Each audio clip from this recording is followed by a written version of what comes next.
Coucou. Alors on se retrouve aujourd'hui pour une nouvelle vidéo, donc vous aurez peut-être deviné le concept en voyant le titre et la miniature. On va parler Harry Potter et je suis très contente d'être avec cette nouvelle caméra, je pense que tout est bien mieux, les lumières, tout ça. Alors à la fois mon maquillage il ressort beaucoup plus, mais du coup on voit beaucoup plus que je ne sais pas me maquiller. En plus j'ai testé des nouvelles méthodes et je me rends compte à quel point c'est dégueu. Je suis désolée, on va faire avec pour aujourd'hui. C'est ça quand on essaye de tester des nouvelles méthodes juste avant un tournage. Donc aujourd'hui on va parler Harry Potter et on va surtout parler des fans Harry Potter. Alors ça fait très longtemps que je veux faire cette vidéo, que je veux faire quelque chose sur les fans Harry Potter ou sur les fans de certaines communautés que moi je trouve assez toxiques, mais je savais pas encore comment aborder, je savais pas quoi aborder, etc. Donc aujourd'hui tout simplement on va parler des fans Harry Potter et 8 points sur lesquels en général la majorité des fans d'Harry Potter s'entendent mais avec lesquels moi je ne suis pas d'accord. Alors oui, je sais que je ne suis pas la seule à penser ça, je sais que beaucoup ne vont pas avoir le même avis que moi, je sais que mes avis sont pas forcément objectifs, des fois c'est juste mes goûts et mes couleurs, je sais que vous n'allez pas tous être d'accord, non je n'essaye pas d'imposer mon avis, je donne tout simplement mon avis. Si vous voulez débattre en commentaire, on peut débattre dans le calme, dans la politesse, dans le respect. On peut juste exposer chacun notre avis et pourquoi est-ce qu'on pense ça sans forcément l'imposer. Voilà, j'espère que le disclaimer a été assez complet. Alors voilà, je vais donc aborder 10 points au total, voilà. Alors sachant qu'il y en a certains que j'aborde très souvent sur TikTok, donc mon TikTok Amandine BMJ. Il y en a deux en particulier, d'ailleurs le troisième et le dernier point, du coup restez bien jusqu'à la fin, je tease du mieux que je peux. Et voilà, qui sont des points que j'aborde très souvent, et donc je débat très souvent sur ces points-là, donc voilà, là je vais avoir pas mal d'arguments à donner. Mais donc voilà, je suis habituée au débat de Potterhead, donc s'il vous plaît vraiment restez respectueux. Chacun peut donner son avis comme il veut tant qu'on ne l'impose pas et tant que vous ne manquez pas de respect. Évidemment, je précise au cas où avant, spoiler. Spoiler de tous les livres, les films, tout sera spoilé, même Harry Potter et l'enfant maudit, tout sera spoilé, mais les animaux fantastiques, je spoil pas. Au cas où certains se demandaient, voilà. Mais donc on peut passer dès maintenant au premier point. Alors le premier point, il va être très rapide, très simple, on va parler des maisons d'Harry Potter. Et en vrai, tout ce que j'ai à dire, c'est chaque maison est incroyable. Alors en vrai ce point là il y a beaucoup de fans d'Harry Potter qui vont être d'accord avec moi. Honnêtement il n'y en a pas beaucoup qui seront pas d'accord. Mais voilà, les Gryffondor ils sont courageux, ils sont incroyables, même si effectivement ils jugent beaucoup. Les Serpentards ce sont des gens malins et ambitieux, voire même des fois un peu trop ambitieux. Les Serres d'Aigle ils sont très érudits, très sages, mais également peut-être un peu dans le jugement et orgueilleux aussi des fois. Les Poufsouffles qui eux sont pleins de bonté, d'honnêteté, de gentillesse, très travailleurs. Mais peut-être trop gentil des fois, limite à éviter le conflit, à éviter les ennuis, mais des fois faut y aller. Donc voilà, donc chaque maison a ses qualités et ses défauts. Une voiture qui passe. Il n'y en a pas une qui est meilleure que l'autre, il n'y en a pas une qui vaut moins bien que l'autre. Et même s'il y a des maisons genre Poufsouffle, où effectivement leur logo c'est un blaireau, donc déjà t'es en mode... Quoi ? Non, toutes les maisons sont vraiment incroyables et ont leurs qualités et leurs défauts et il n'y a pas de débat à avoir là-dessus. Vous pouvez juger qu'une maison est meilleure si par exemple vous trouvez que l'ambition c'est des choses 100 fois mieux que la gentillesse, la sagesse ou le courage. Bon bah effectivement vous allez préférer Serpentard, mais elles sont toutes incroyables.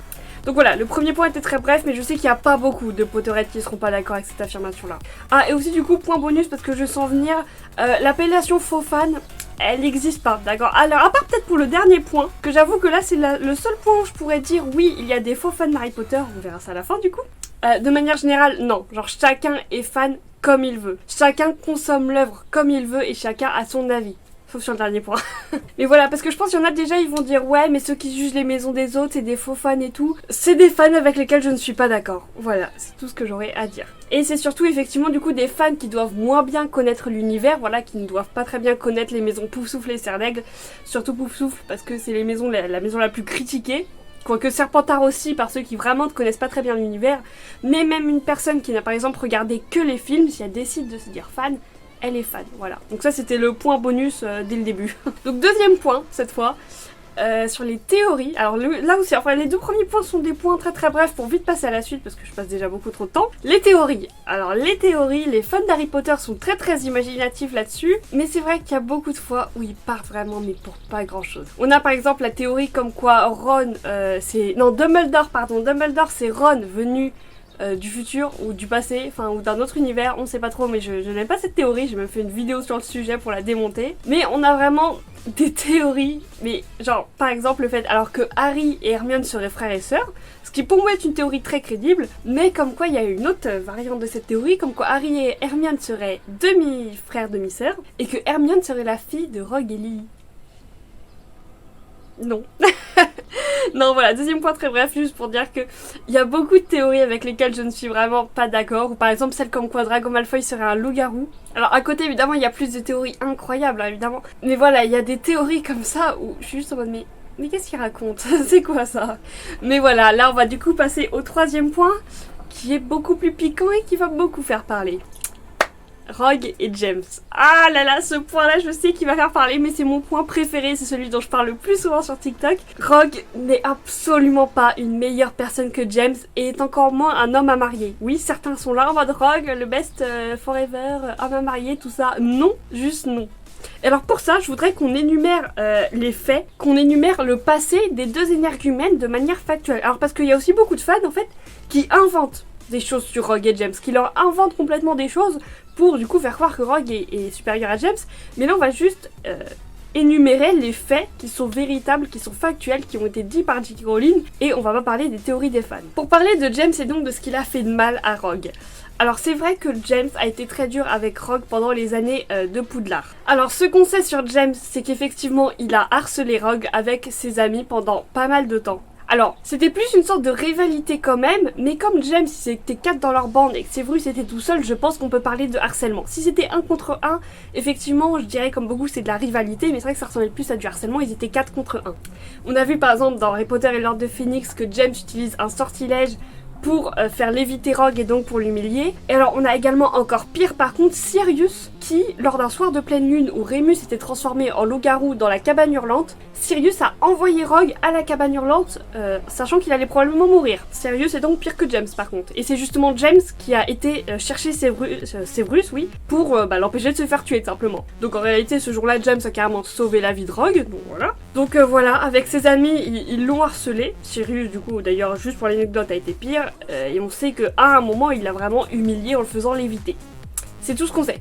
C'est absolument tout ce qu'on sait sur James vis-à-vis de Rogue. Après ce qu'on sait aussi c'est que James il a rejoint l'Ordre du Phénix et a lutté contre l'Ordre de Voldemort. Voilà, enfin des trucs un peu plus cool qui rattrapent un peu ce qu'il a fait dans le passé, tu vois. Mais là ce que je viens de dire c'est l'intégralité de ce qu'on sait du mal qu'il a fait. Maintenant on va parler de Rogue. Avant ça je voudrais juste énumérer un fait. Rogue n'a pas été battu par son père. Voilà, beaucoup disent ça. Alors Rogue n'a pas eu une enfance heureuse, c'est vrai, il était dans une famille pauvre et il devait pas être forcément avoir beaucoup d'amour de ses parents, mais ça a jamais été confirmé qu'il a été battu par son père, d'accord? Ça c'est une invention des fans. Sinon Rogue du coup il arrive à Poudlard, il méprise énormément de monde, voilà, hein, c'est d'ailleurs, je crois, il me semble, alors je ne crois pas dire de bêtises, mais James a commencé à s'en prendre à Rogue parce que Rogue était très méprisant envers lui. Évidemment ça ne justifie pas d'harceler quelqu'un, on est tous d'accord, et voilà, juste pour dire que Rogue à la base ne voulait pas se faire des amis. Rogue a du coup également harcelé James en retour et toute la bande, mais il était tout seul, voilà. Par contre, je voudrais qu'on parle quand même du fait que Rogue a créé le sort Sectum Sempra, comme on le sait tous, pour l'utiliser contre James. Alors je ne suis pas sûre s'il a fini par l'utiliser, mais à la base du coup il voulait le tuer ou le blesser très très gravement, voilà. Suite à ça, au cours justement d'une fois où James humiliait Rogue, Lily est venue défendre Rogue et Rogue l'a traité de sang de bourbe, qui est clairement une insulte équivalent au N-word, voilà, hein, une insulte bien raciste. Donc pareil, ceux qui disent du coup que James a volé Lily à Rogue ou des trucs comme ça, non pas du tout, Rogue a perdu Lily tout seul en étant raciste, littéralement. Donc voilà, donc suite au fait qu'il ait perdu Lily tout seul par sa faute, par sa méchanceté, il a rejoint les Mange-Morts qui sont clairement une allégorie des nazis, voilà, il n'y a pas d'autre mot, hein, comme Voldemort est une allégorie de Adolf. Il a ensuite du coup causé la mort de Lily et James, voilà. Il a également failli causer la mort d'Harry Potter, mais il s'en foutait.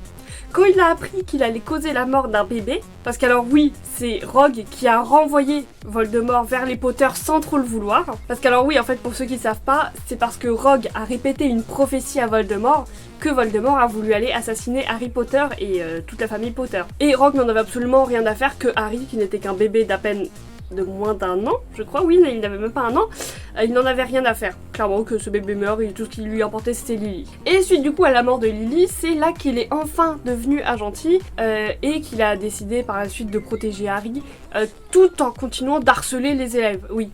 Plus d'une fois il s'est moqué sur le physique d'Hermione ou sur le physique ou les compétences de Neville, voilà. Donc voilà, je viens de vous énumérer le passé des deux, hein. L'un qui a harcelé un élève, ce qui est horrible, un qui a harcelé des élèves, tenté de les assassiner, a été raciste, a rejoint des nazis, a provoqué la mort d'une personne qu'il aimait pourtant, n'en a rien eu à foutre d'avoir failli provoquer la mort d'un bébé innocent, et par la suite a continué d'harceler des élèves. Là où l'autre, après avoir harcelé l'élève de son âge, il est devenu une bien meilleure personne en luttant contre une allégorie de Adolphe. Et c'est James la pire personne des deux, vous êtes sûr? Sans compter que du coup, justement, il y en a, ils sont là en mode ouais, mais Rogue, c'est parce qu'il a été battu par son père. Bah non, du coup. Hein. Alors, effectivement, c'est triste de ne pas avoir reçu de l'amour dans son enfance, mais clairement, rien ne justifie de... Oui, non, voilà. Parce que ne pas avoir reçu l'amour de ses parents et avoir été harcelé à l'école, il y en a des centaines, voire des milliers. Oui, je pense des bons milliers, des bons millions de jeunes en France, dans tout le monde, qui ont subi là exactement la même chose. T'inquiète pas qu'ils sont pas devenus des nazis pour autant. J'espère que le fait de ne pas dire autant de fois nazi dans une vidéo va me faire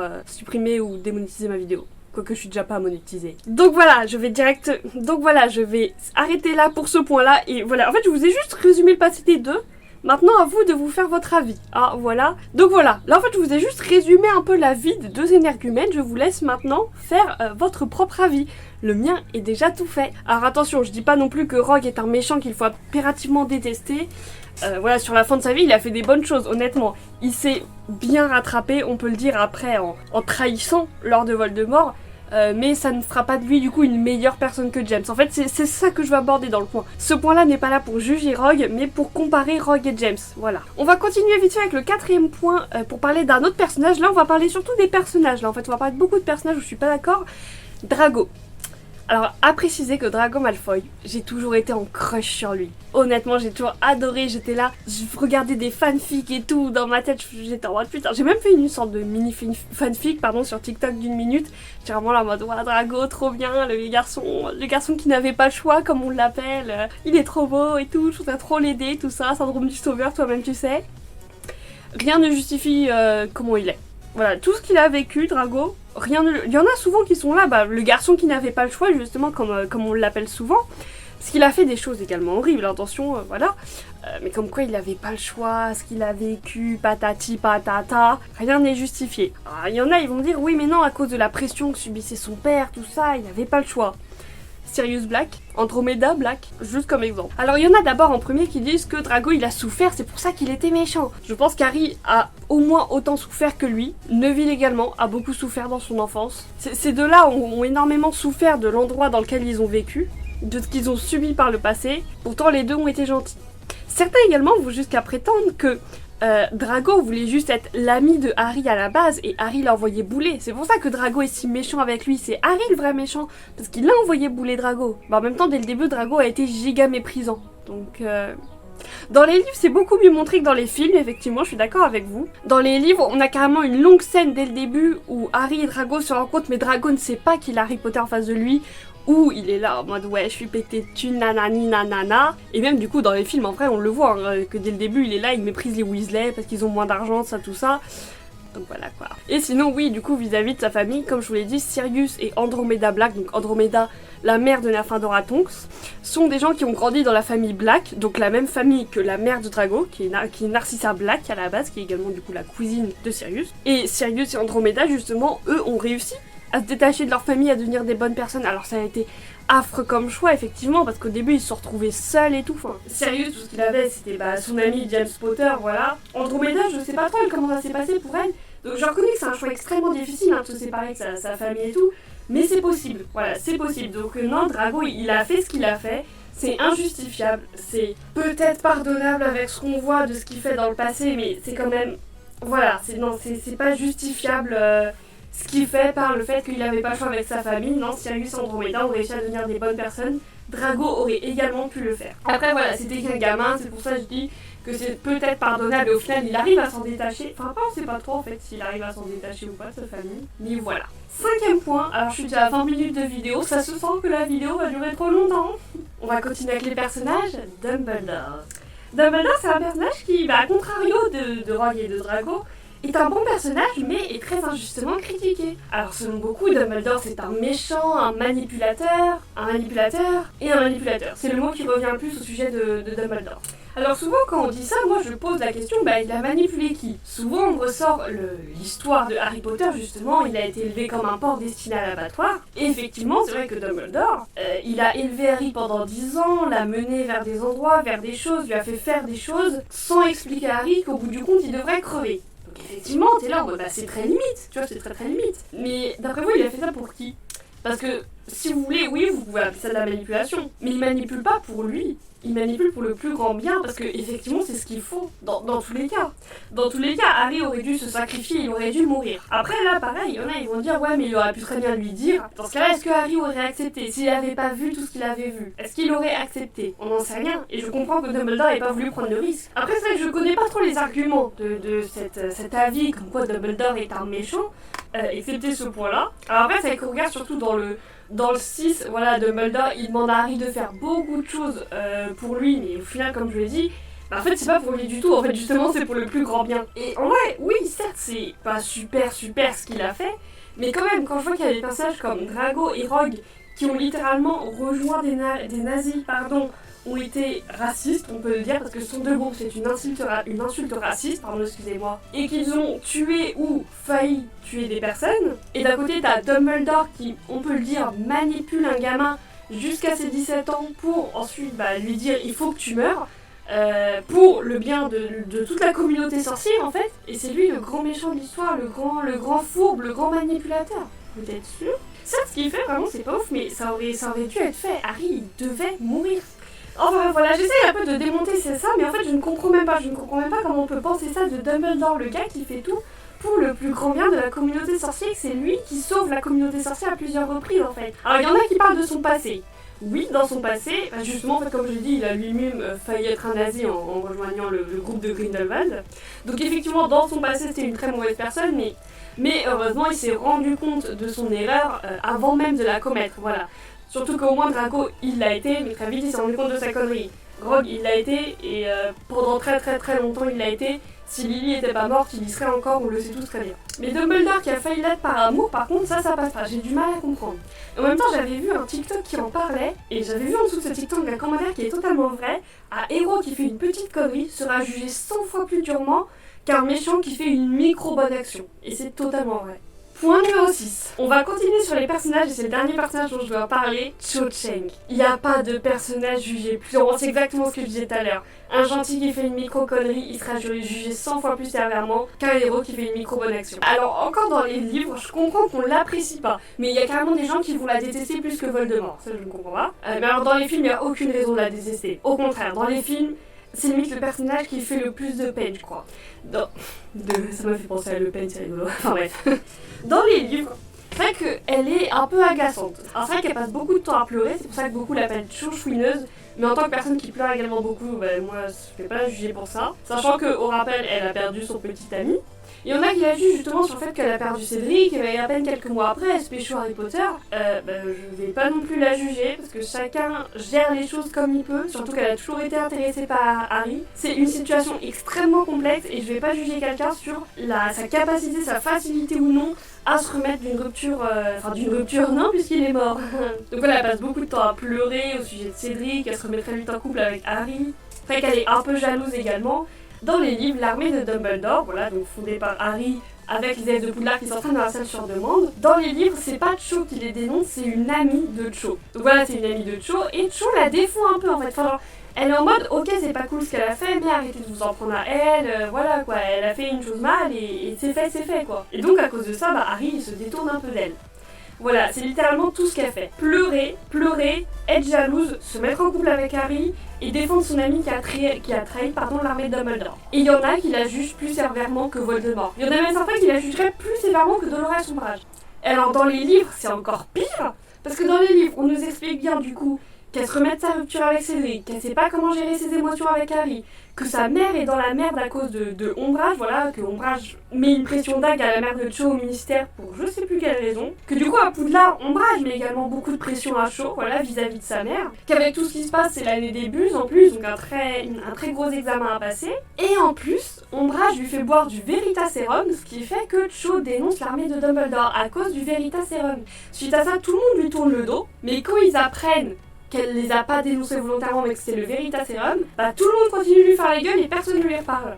Encore, ça aurait été vraiment elle qui aurait dénoncé l'armée de Dumbledore, j'aurais pu comprendre qu'on lui en veuille, mais et encore avec tout ce qui se passait avec Umbridge, sa mère, le ministère et tout, j'aurais pu le comprendre, mais même ça c'est pas de sa faute. Donc quelle raison vous avez de lui en vouloir? Pourquoi elle est critiquée comme ça? Je ne comprends pas. Surtout dans les films. Dans les livres, à la limite, je comprends que vous la trouviez un peu chiante, mais déjà même dans les livres, elle vaut pas la haine que les fans lui vouent.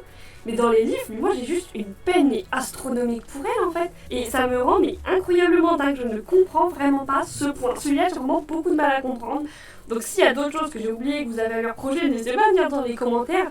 Tout ce que je dis, évidemment, vous pouvez le contredire, mais alors ça, je voudrais vraiment comprendre. On passe maintenant au point numéro 7, je commence déjà à fatiguer, c'est fou. En plus, j'ai eu la flemme d'aller me chercher de l'eau, du coup, il me reste que ça d'eau. Oh, c'est si triste. Septième point, les livres sont mieux que les films. Alors j'ai sorti une très longue vidéo il y a longtemps parlant justement d'adaptation et de tout ce qui est livre au film ou dessin animé aux séries, voilà, où je mentionnais principalement Game of Thrones, Le Monde de Narnia, Harry Potter. Je sais que je parlais aussi de la série Les Wings, il me semble, je suis quasiment sûre. Alors après cette vidéo, je crois, était assez mal foutue, hein, assez mal faite, voilà. Faudrait que je la refasse d'ailleurs en beaucoup mieux, beaucoup plus carré. Cet argument est d'une... désolée pour le manque de respect, d'une stupidité sans nom, réellement. Enfin, en fait, surtout les gens qui comparent les livres au film, du coup, ils comparent le scénario et le nombre d'éléments du scénario, voilà. En disant les films sont nuls parce qu'il manque cet élément de scénario-là. C'est comme si je vous disais, ouais, mais moi je préfère les films parce que les décors, le visuel et les acteurs, ils sont bien meilleurs. Et là, vous allez me dire, ouais, mais dans le livre, il n'y a pas tout ça en même temps. Oui, logique, parce que c'est pas le même média. Et là, vous allez me dire, ouais, mais c'est stupide ce que tu dis, parce qu'il n'y a pas tout ça dans les livres. Moi, je vous réponds, si vous voulez comparer les deux, vous comparez jusqu'au bout. La musique, les acteurs, les décors, le visuel, le montage, la luminosité. Il faut tout comparer dans ce cas. Et là, vous allez me dire, bah non, enfin, c'est juste pas possible. Exactement. Pourquoi ? Parce qu'un livre et un film, ce n'est pas le même média. Parce qu'un film, ça a une certaine durée. Normalement, un film, alors, ça à l'époque, c'était 1h30, 2h en moyenne. Bon, là, on est plutôt sur 2h30, 3h en moyenne. Mais voilà, un film, ça peut pas durer 5 heures. Donc, effectivement, il faut faire des choix, voilà. Et donc, c'est pour ça qu'il y a beaucoup d'éléments en moins. Et surtout, comme ça permet de corriger certaines choses, comme par exemple, Peeves. Peeves, c'est vrai qu'il est un peu rigolo. Mais dans les films, il aurait fait tellement tâche. Genre, tu vois, l'univers, il essaie d'être sérieux un peu. Et genre, je trouve, dans les films, imaginez-vous vraiment les scènes. Et d'un coup, vous avez un fantôme, un vieux fantôme éclaté au sol qui vient faire des blagues. Surtout, je crois, dans la bataille de Poudlard où Peeves, il est censé intervenir, et ça, j'en avais parlé. Ça aurait été franchement ridicule. Ou même, il y a des choses comme par exemple la chanson de Poudlard, parce que oui, Poudlard a un hymne, que par 2 reprises dans les films, ils ont essayé de le mettre en scène. Bah pareil, ils se sont rendu compte que c'était franchement ridicule et que ça passait pas du tout. Après voilà, pour reparler d'Harry Potter 4, c'est vrai qu'il y a plein de trucs, genre Ludo Verpeil, je crois, un truc comme ça. Et c'est pas Winky, je crois, ou quelque chose comme ça, un autre elfe de maison qu'on suit.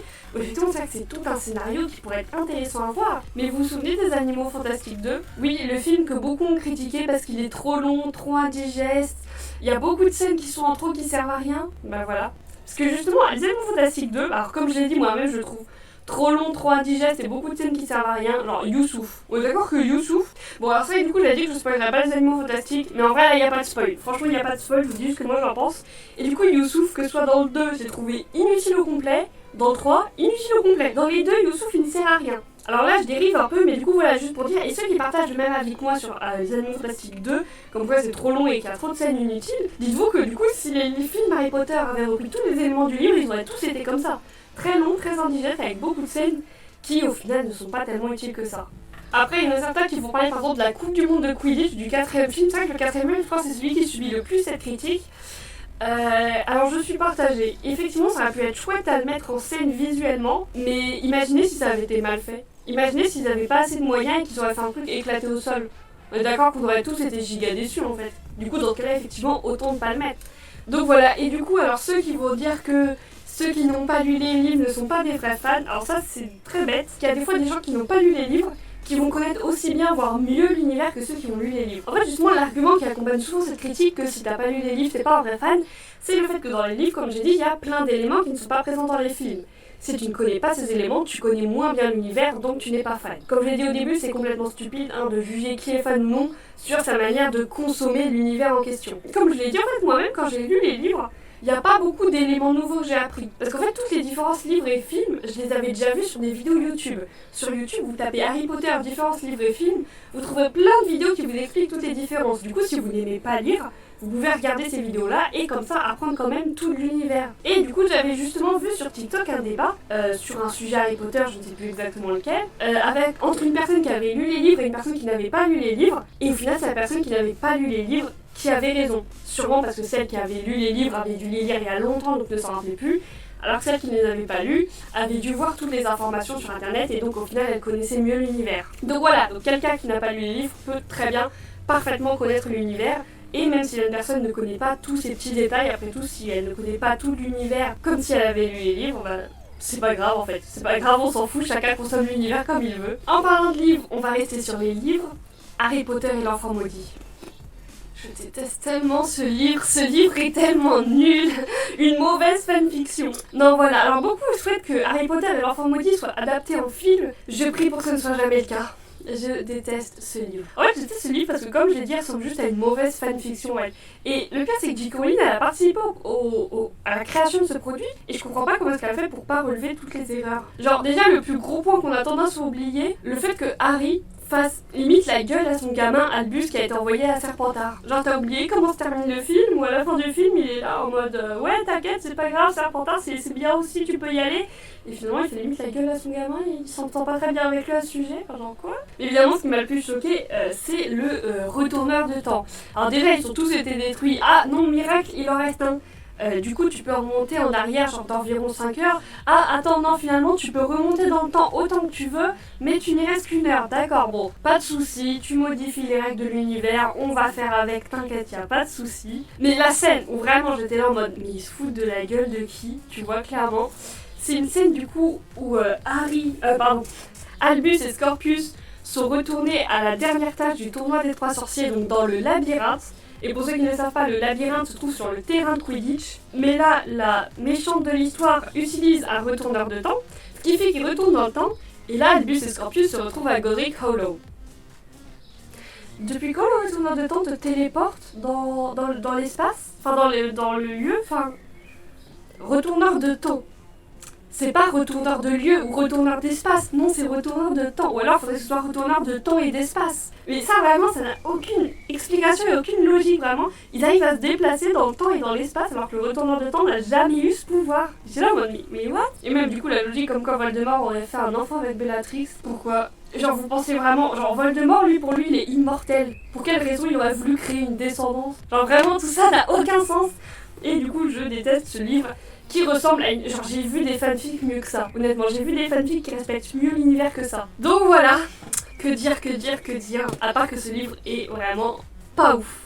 Enfin, donc ce serait une fanfic, genre lambda, ce serait ouf, mais le fait que ce soit un peu la suite officielle et que J.K. Rowling ait validé le projet, bon après, sachant que J.K. Rowling fait elle-même des incohérences dans son propre univers avec les animaux fantastiques, on va pas chercher trop loin. 9e et avant-dernier point, qui est un point que j'entends énormément souvent et avec lequel je ne suis pas d'accord, vivre dans le monde des sorciers, ce serait trop cool. Effectivement, pas grave. Effectivement, aller à Poudlard, ce serait cool. Genre, t'apprends des sorts et tout. T'apprends à faire genre, téléporter des objets, tout ça. Voler sur un balai, les potions, ça a l'air trop cool. On est tous d'accord là-dessus, on est tous d'accord. Le souci, c'est qu'en fait, tout ce qu'il y a dans le monde d'Harry Potter, tout ce que la magie t'apporte, en fait, c'est soit ça t'apporte des choses qu'on a déjà dans le monde réel en réalité, soit ça apporte les inconvénients avec les avantages. Par exemple, les cours de potions. On est d'accord, c'est grave stylé. Après, on a déjà un truc dans notre univers qui s'appelle la physique-chimie, tu vois. Après, il y a les cours de botanique qui sont cool. Mais ça existe aussi dans notre monde. Après, on a des sortilèges genre Alohomora pour déverrouiller des cellules, c'est trop pratique. Mais du coup, t'as les contre-sorts qui vont avec. Enfin, je suppose que t'as des sorts pour bloquer le sort Alohomora. Après, t'as également plein de trucs pour guérir de maladies et tout. Genre, le cancer, je pense qu'ils peuvent le guérir d'une baguette magique. Mais tu vois qu'ils ont eux-mêmes d'autres maladies comme la dragoncelle, voilà, je cherchais. Après, tu vois que les problèmes de politique, ils ont exactement la même dans leur monde. Les problèmes type nazi et Adolf, toi-même tu sais, ils ont clairement les mêmes dans leur monde. Après, je reconnais, il y a des trucs qui peuvent être cool, comme par exemple téléporter un objet de très loin jusqu'à toi, ou les potions pour faire pousser les cheveux, ou le fait de te réparer un nez en 2 coups de 2. Effectivement, ça serait que c'est quand même des avantages plutôt chouettes. Après, par contre, le fait que quelqu'un puisse te tuer d'un simple coup de baguette avec Avada Kedavra, c'est mort, t'existes plus, et tu ne peux rien faire pour lutter ça parce que ça va très vite, hein. Ça, c'est pas un avantage, vous voyez. C'est un peu ce que je disais, en fait, tous les trucs. Genre, il y a plein de trucs cool qui arrivent, mais t'as plein de désavantages qui arrivent tout aussi facilement. Sachant que je sais même pas, genre, si quelqu'un te lance un Avada Kedavra, est-ce que tu peux mener une enquête pour retrouver de quelle baguette a été lancé le sort et tout? Si c'est ça, ok. Si c'est pas ça, ça veut vraiment dire que n'importe qui peut tuer à n'importe quel moment sans prévenir, tu vois. Pareil pour les sorts de torture. L'impero, hein, voilà l'impero qui est une manipulation du coup très facile à faire. Enfin voilà. Donc est-ce que se faire réparer le nez en 2 coups de 2, avoir des potions qui te fassent pousser les cheveux, ça vaut le coup de pouvoir être torturé, manipulé, tué en 2 secondes top chrono? Bon, après, la tuerie, ça existe déjà dans d'autres mondes aussi, hein. Mais vous voyez ce que je veux dire. Après, il y en a, ils vont dire, ouais, mais les animaux fantastiques, tout ça, c'est trop incroyable et tout. Bon, ils sont aussi mignons que les animaux que nous, on a en France, hein. Bon, c'est sûr qu'après, genre, les licornes magiques, c'est cool. C'est vrai que c'est un peu plus cool. Mais sinon, des animaux mignons, on en a aussi dans d'autres mondes, vous voyez. Donc vraiment, c'est ça, c'est tout ce qu'il y a dans le monde d'Harry Potter. Soit on l'a déjà, soit ça apporte autant d'avantages que d'inconvénients. Donc, en vrai, est-ce qu'on a vraiment envie d'y aller dans ce cas ? Je ne sais pas. Maintenant, on va parler du dernier point, qui est un point qui fait énormément polémique. La transphobie de J.K. Rowling. Alors là, il y en a. Pourquoi il y a toujours des musiques qui sortent de nulle part ? Alors là, l'argument de beaucoup, ça va être non mais elle est pas transphobe, elle a juste dit un truc sur les règles une fois, c'est tout, elle est pas transphobe. Si c'était juste ça, non. Parce que alors oui, c'est vrai qu'une fois elle avait dit un truc, en gros elle avait dit les femmes qui ont leurs règles, alors que du coup c'est vrai que c'est un peu mieux de dire bah, juste les personnes menstruées, étant donné que des hommes peuvent avoir leurs règles. Croyez-moi, si c'était juste ça, il n'y aurait pas eu de scandale. Des centaines de personnes ont dit la même chose, ça n'a jamais apporté autant de scandale à quelqu'un, donc rassurez-vous, c'est pas ça.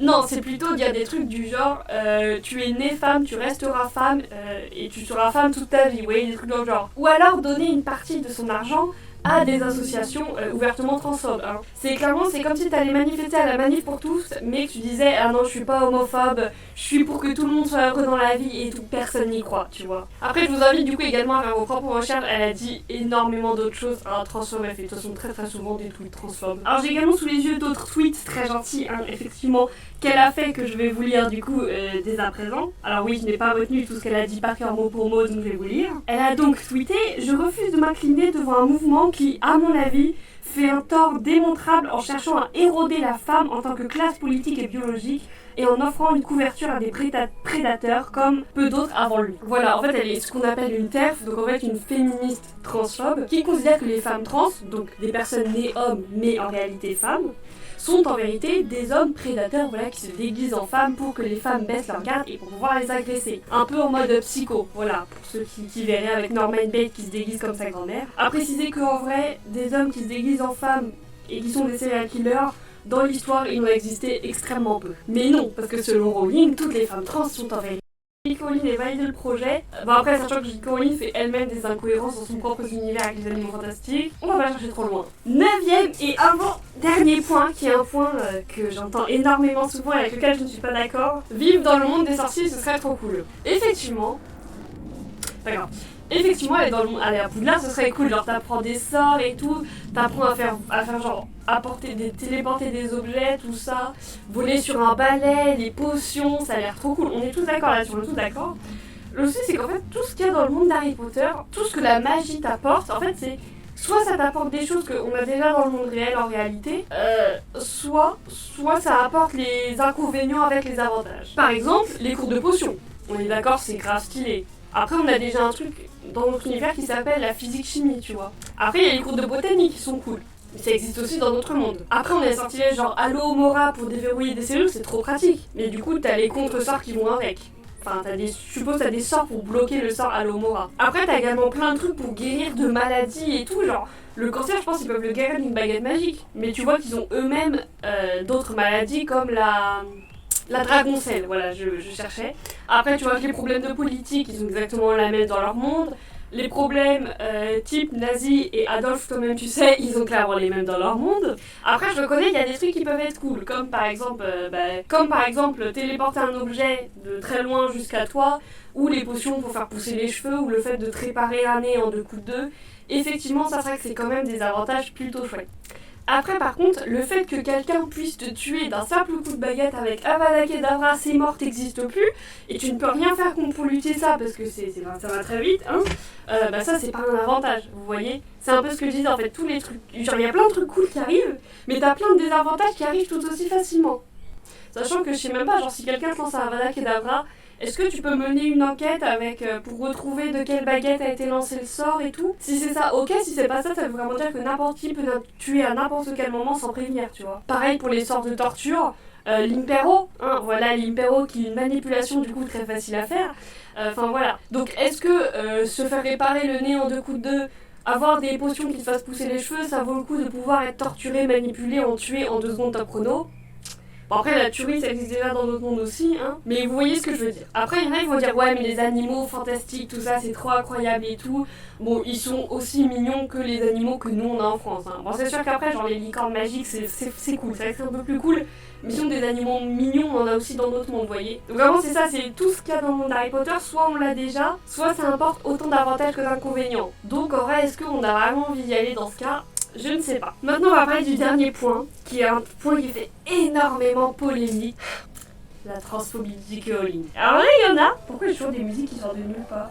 Alors là, l'argument de beaucoup, ça va être non mais elle est pas transphobe, elle a juste dit un truc sur les règles une fois, c'est tout, elle est pas transphobe. Si c'était juste ça, non. Parce que alors oui, c'est vrai qu'une fois elle avait dit un truc, en gros elle avait dit les femmes qui ont leurs règles, alors que du coup c'est vrai que c'est un peu mieux de dire bah, juste les personnes menstruées, étant donné que des hommes peuvent avoir leurs règles. Croyez-moi, si c'était juste ça, il n'y aurait pas eu de scandale. Des centaines de personnes ont dit la même chose, ça n'a jamais apporté autant de scandale à quelqu'un, donc rassurez-vous, c'est pas ça. Non, c'est plutôt dire des trucs du genre tu es née femme, tu resteras femme et tu seras femme toute ta vie, vous voyez, des trucs dans le genre. Ou alors donner une partie de son argent à des associations ouvertement transphobes. Hein. C'est clairement, c'est comme si tu allais manifester à la manif pour tous, mais que tu disais ah non, je suis pas homophobe, je suis pour que tout le monde soit heureux dans la vie et tout, personne n'y croit, tu vois. Après, je vous invite du coup également à faire vos propres recherches. Elle a dit énormément d'autres choses. Alors, transphobe, elle fait de toute façon très souvent des tweets transphobes. Alors, j'ai également sous les yeux d'autres tweets très gentils, hein, effectivement, qu'elle a fait que je vais vous lire du coup dès à présent. Alors oui, je n'ai pas retenu tout ce qu'elle a dit par cœur mot pour mot, donc je vais vous lire. Elle a donc tweeté « Je refuse de m'incliner devant un mouvement qui, à mon avis, fait un tort démontrable en cherchant à éroder la femme en tant que classe politique et biologique et en offrant une couverture à des prédateurs comme peu d'autres avant lui. » Voilà, en fait elle est ce qu'on appelle une TERF, donc en fait une féministe transphobe, qui considère que les femmes trans, donc des personnes nées hommes mais en réalité femmes, sont en vérité des hommes prédateurs, voilà, qui se déguisent en femmes pour que les femmes baissent leur garde et pour pouvoir les agresser. Un peu en mode psycho, voilà, pour ceux qui verraient avec Norman Bates qui se déguise comme sa grand-mère. À préciser qu'en vrai, des hommes qui se déguisent en femmes et qui sont des serial killers, dans l'histoire, il en a existé extrêmement peu. Mais non, parce que selon Rowling, toutes les femmes trans sont en vérité ça, des hommes prédateurs. Elle a également publiquement pris la défense d'une femme britannique qui a perdu son emploi après avoir eu des propos transphobes. Mais selon J.K. Rowling, c'était pas si grave que ça méritait pas de perdre son emploi, genre bégaye. Et elle a également avoué être préoccupée par l'effet que le mouvement des droits des trans peut avoir sur l'éducation des enfants. Et enfin pour finir, du coup je parlais il y a 2 minutes justement que J.K. Rowling sous-entendait que toutes les femmes trans sont des hommes prédateurs qui veulent agresser les femmes. Elle a justement fait un livre sur ce sujet, voilà. Un livre où elle met en scène justement un homme qui se déguise en femme pour tuer les femmes parce qu'elles baissent leur garde. Alors malgré tout ça, vous pourriez me dire mais c'est qu'un livre, enfin elle a juste voulu créer une histoire comme ça, en mode psycho, c'est tout. Effectivement, j'étais plutôt d'accord avec vous, jusqu'à ce que j'apprenne que ce livre n'a pas été publié sous le pseudo J.K. Rowling, mais a été publié sous le pseudo, attention à la prononciation, Robert Galbraith, je dirais, c'est de l'anglais. Robert Galbraith, du coup je crois, Galbraith. Je suis pas bilingue. Et là vous allez me dire, mais où est le problème? C'est un nom comme un autre. Pas du tout, puisque Robert Galbraith est un nom qui a déjà existé, enfin d'une personne qui a réellement existé. Robert Galbraith est également le nom d'un médecin, ou un scientifique, appelez ça comme vous voulez, ou une sombre merde également, qui a inventé, ou il me semble, qui a participé à la popularisation de la thérapie par électrochoc pour toutes les personnes LGBT, dont les personnes trans, voilà. Et là, vous allez également me dire, mais elle a peut-être pas fait gaffe. Alors, je pense qu'en général, n'importe quel auteur, avant de publier un livre, ou même n'importe quel youtubeur, hein, voilà, avant même de créer sa chaîne YouTube, cherche voir si le pseudo qu'il prend n'a pas déjà été pris. Voilà, hein, ça me paraît logique. Donc voilà, après si malgré tout ça vous continuez à nier la transphobie de J.K. Rowling, je crois que je ne peux plus rien. Mais le pire, c'est ceux qui comprennent ouvertement que oui, J.K. Rowling est transphobe, mais que c'est pas grave, c'est qu'un avis, faut pas se soucier de tout ce que les auteurs pensent, ça apprécie pas d'acheter tous les produits et d'aimer l'œuvre. Alors, effectivement, ça n'empêche pas d'aimer l'œuvre. Alors sur le dernier point, je suis plus ou moins d'accord, parce que effectivement, c'est vrai que ça ne va pas empêcher d'aimer l'œuvre. On aime l'œuvre, et effectivement, du coup, c'est très triste hein, que la personne qui l'ait créée soit aussi mauvaise, mais on l'adore l'œuvre, on l'adore, c'est comme ça, on peut pas s'empêcher de l'aimer. Le truc qu'on peut essayer d'empêcher de faire, par contre, c'est du coup d'acheter des produits dérivés de Harry Potter. Parce que du coup, dès que vous achetez le moindre objet de collection, ça donne de l'argent à J.K. Rowling, qui elle va redonner l'argent à tes associations transphobes. Alors je sais que ça va être très très dur, parce que même moi, voilà, j'en achète encore, vous voyez, regardez derrière moi, j'ai toute une collection d'objets Harry Potter. Alors c'est que du coup maintenant j'en achète plus, honnêtement j'ai arrêté d'en acheter. Du coup, ce que je peux vous conseiller, parce que j'en ai déjà parlé sur TikTok et j'ai déjà eu des conseils, c'est soit de faire des objets vous-même, ce que j'ai déjà fait. Alors là, on n'en voit pas, je crois. Si, bah oui, regardez. La cage que j'ai, simplement, c'est moi qui l'ai achetée, simplement. Enfin, j'ai acheté une cage qui n'avait rien à voir. Bon, là, avec Harry Potter, c'est moi qui l'ai acheté. Il y a également, j'ai acheté des petits flacons en verre avec des bouchons de liège pour faire mes propres potions. Je me suis fait également une tête d'oreiller, voilà, avec de la peinture, mais qui n'est pas sur mon oreiller. Pareil, les plumes pour écrire avec le pot à encre, je l'ai faite moi-même également. J'ai fait des origamis pour décorer ma chambre, mais qui sont un peu plus loin derrière. Ou alors, ce que vous pouvez faire également, c'est acheter de seconde main, sur Vinted ou quoi. Voilà, par exemple, moi j'ai un pull Harry Potter que mon copain m'a ramené de son travail, qui travaille à la Croix-Rouge. Ou sur Vinted ou des trucs comme ça. Et pour ceux qui pensent que ce n'est qu'un avis, non, la transphobie ce n'est pas un avis comme l'homophobie, le racisme, le sexisme, hein, tout ça. C'est des choses qui sont punies par la loi, voilà, donc ce sont des délits. Donc non, ce n'est pas qu'un simple avis. Et pour ceux qui pensent que c'est pas grave, on va pas se soucier de tout ce que les auteurs pensent, bah si, c'est quand même intéressant de savoir un peu à qui tu donnes ton argent. Enfin, moi je trouve ça intéressant de savoir, tu vois. Il y a une personne qui m'a dit, ouais mais on va pas s'embêter à faire des recherches sur tous les auteurs des livres qu'on lit ou sur tous les réalisateurs ou producteurs des films qu'on regarde.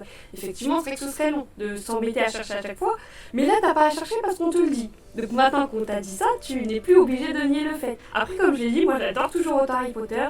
Je lis les films et il y a encore pas si longtemps que ça, j'ai acheté des objets, mais maintenant je vais définitivement faire une croix dessus, ou alors je vais acheter de seconde main. Mais je n'ai évidemment pas jugé ceux qui continuent d'acheter, parce que je peux comprendre ce que c'est que d'être passionné d'Harry Potter.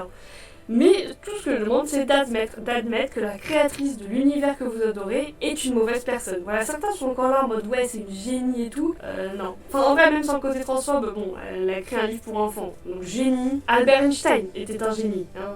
J.K. Rowling, c'est une romancière d'un livre pour enfants. Même si je reconnais qu'Harry Potter, c'est très bien, attention. Alors, surtout qu'on peut également voir dans Harry Potter quelques très légères traces de racisme. Exemple, on a la seule et unique asiatique de toute la saga, Cho Chang, qui s'appelle Cho Chang, tu pouvais pas faire moins cliché comme nom. Et en fait, on a presque que des noms clichés, genre Padma ou Youssouf. Bon, Dean Thomas, lui, non, ça va, il a un nom correct.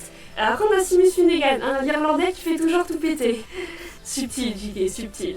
Non, voilà, alors sur ça, je dis pas que c'est du racisme, mais c'est un peu suspect quand même. Ça montre peut-être une certaine ignorance et beaucoup de clichés. Oui, c'est surtout ça que ça montre. Alors, il y en a aussi qui voient un petit peu d'homophobie sur le fait que Dumbledore a été déclaré gay, mais que c'est extrêmement caché. Alors avant les Animaux Fantastiques 3, en réalité, à partir des Animaux Fantastiques 3, c'est ouvertement dit, et là du coup c'est cool. Sinon, avant ça, tu regardais les deux premiers Animaux Fantastiques, les livres Harry Potter ou les films Harry Potter, certains sont carrément là en mode ouais mais c'était explicite. Non, les Animaux Fantastiques 3 sont explicites. Le reste c'était extrêmement implicite, c'était presque caché limite.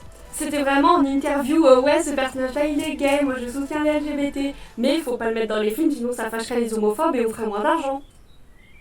Non. Bon, ce point-là, moi je suis pas forcément d'accord avec, mais je comprends totalement ceux qui le dénoncent, je comprends totalement. On a également quelques petites traces de grossophobie, voilà, avec Hagrid, le personnage costaud qui est gentil mais un peu bébête, hein, voilà, qui est du coup le seul personnage justement costaud, et qui est le seul personnage du coup un peu gentil, un peu bébête, mais le plus visible c'est avec les Dursley. Voilà, hein, le père et le fils qui sont extrêmement méchants et qui sont très gros, et à chaque fois qu'ils mangent c'est critiqué. Et ça c'est vrai. Genre, je sais qu'il y a un moment, je crois que c'est dans le 3e tome, mais je suis pas sûre, où Dudley mange un bonbon, et c'est vu comme quelque chose de mal. Genre vraiment, genre... Et c'est limite les seules choses en fait, genre c'est ça en fait, Dudley, genre le père et le fils c'est les méchants, et au bout d'un moment les seules choses sur lesquelles ils sont critiqués c'est quand ils mangent. Vraiment genre un gros qui mange des bonbons, ça devrait être critiqué.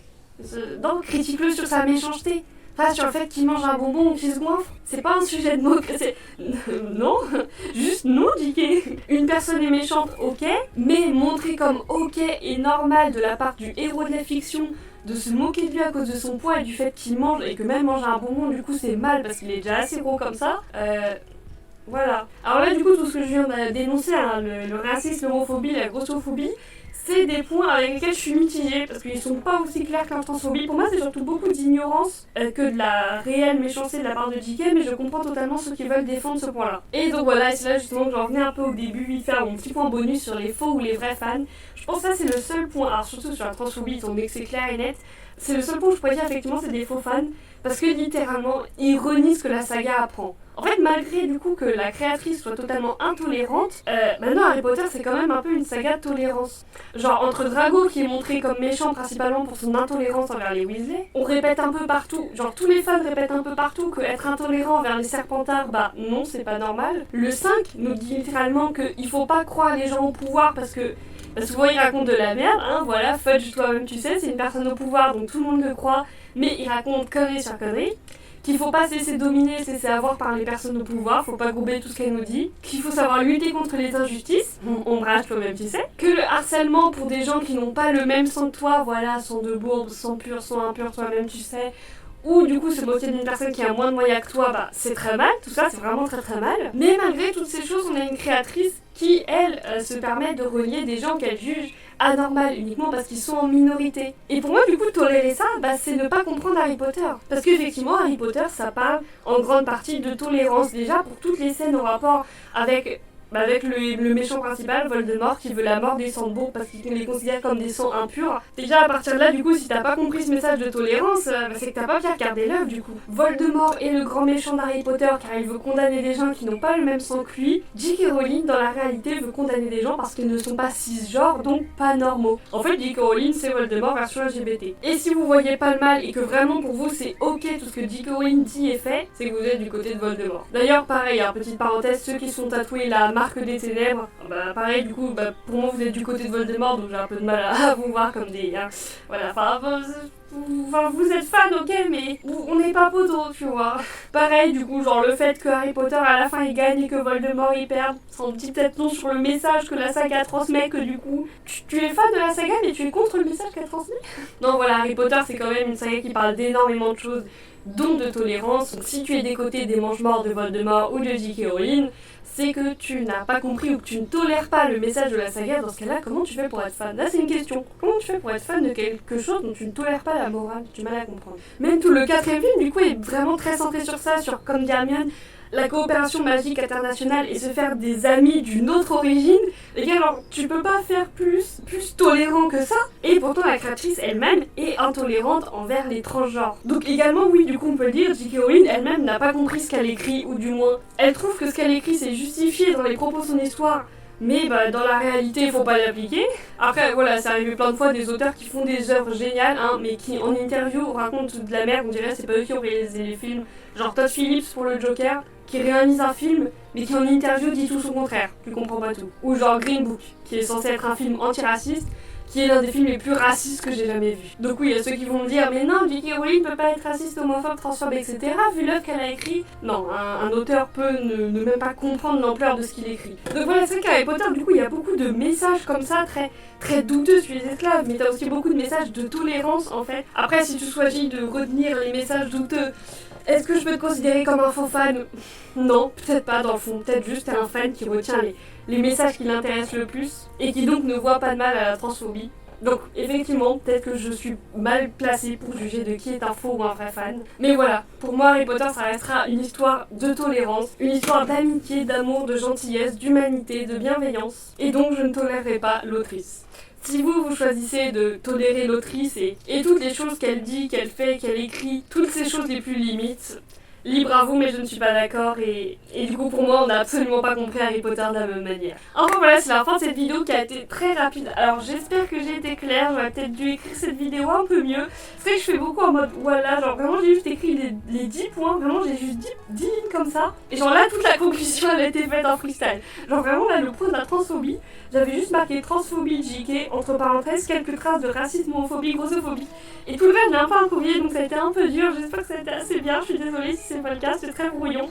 Mais voilà, j'espère que cette vidéo vous a plu.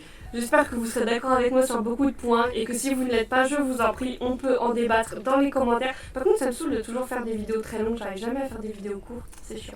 Du coup, n'hésitez pas dans les commentaires à me donner absolument vos avis pour tout. Voilà, n'hésitez pas à me dire ce que vous pensez, là où vous êtes d'accord, là où vous n'êtes pas d'accord. Évidemment, n'hésitez pas à me donner vos arguments, parce que c'est ça qui m'intéresse le plus. Si vous me dites juste, je suis pas d'accord avec ce point-là, bah moi je vais être en mode, bah oui, bah je veux savoir pourquoi, quels sont vos arguments. Je serais ravie de débattre avec vous tant que c'est fait dans le respect. Évidemment, on peut débattre sans imposer son avis, voilà, on peut juste s'exprimer, tout simplement. Voilà, j'espère que cette vidéo vous a plu. N'oubliez pas l'abonnement, le pouce bleu, la cloche, comme d'habitude. Et moi je vous dis à la prochaine. Allez, boujou!